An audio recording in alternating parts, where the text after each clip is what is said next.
Hi, thanks for watching Value-Based FM Video Blog, where a new blog is uploaded every first Wednesday of the month. My name is Stephen He, and I'm the author of the book Value-Based Facilities Management. Before sharing this month's blog, I'd like to thank all my subscribers.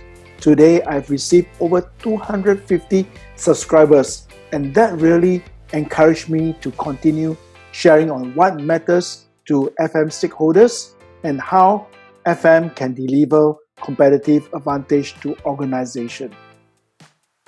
In this VBFM video blog, I will share on benchmarking for facilities management, continuing from the last blog on FM performance. I will share this blog in 3 parts. First, what? Second, why? And third, how about benchmarking for FM? Let's start with first, the what. What is benchmarking? Benchmarking is intended as a tool for facilities management to use for improving the facilities services continually, and that is intentional. It provides an outside view of performance that allows a comparison of the current against the other alike FM practices. Now, the second, why? Why FM should do benchmarking? The purpose for doing benchmarking should be such as to adopt benchmarking as a catalyst for change, to identify the best-in-class FM, and to adopt those that have potential advantage to your organization, and to implement those identified best practices. At the end of it all, it is action that counts. The objectives for implementing benchmarking should be to meet your stakeholders' requirements and expectations, to continually strive to be the best in class facility management, and to be recognized as a leader in the field of FM, to influence others to keep pace and raise their FM practices.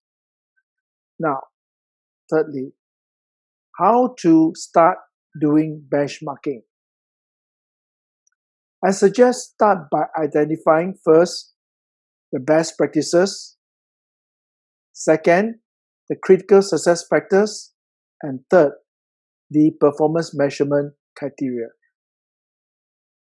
Let's address how to go about identifying best practices.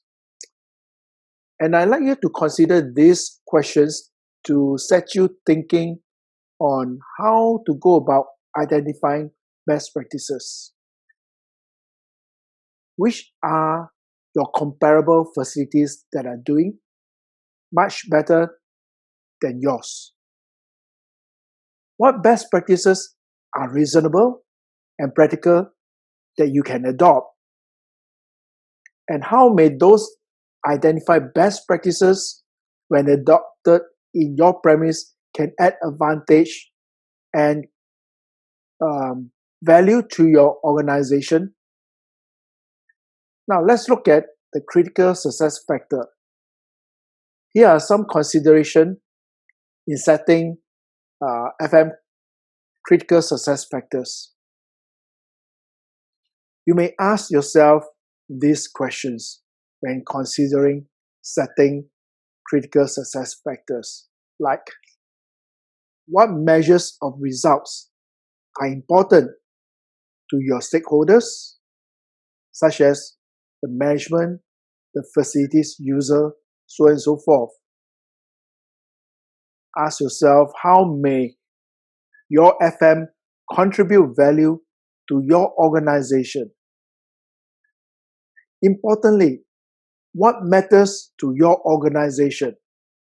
For example, in meeting and aligning with your organization balance scorecard that cover the aspects of finance, customer, internal processes, learning, and growth.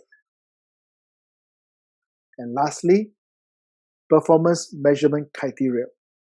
If you have not watched the earlier blog on objectives and key results, please do so. That will allow you to appreciate how FM can align with your organization mission and strategic objectives. And here are some questions that I hope can set you thinking on how to go about setting the key indicators for FM. Questions such as, what is important performance goals for your FM department?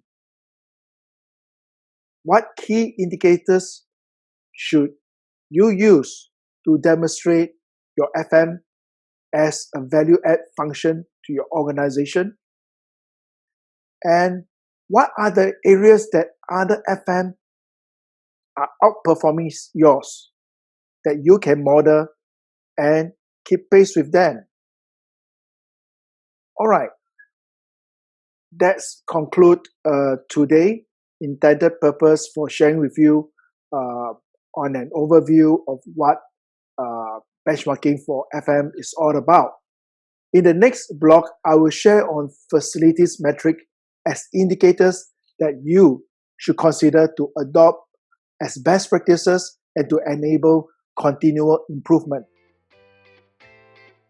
If you find this information useful to you and you have not subscribed to this blog, I'd like to invite you to do so. Subscribe to this value-based FM video blog so that you'll be alerted whenever a new blog is being posted. In the meantime, feel free to write to me and let's exchange views on facilities management so that together, let's raise the recognition and respect for FM as a value-add function and business advantage to your organization. I'll see you in the next blog.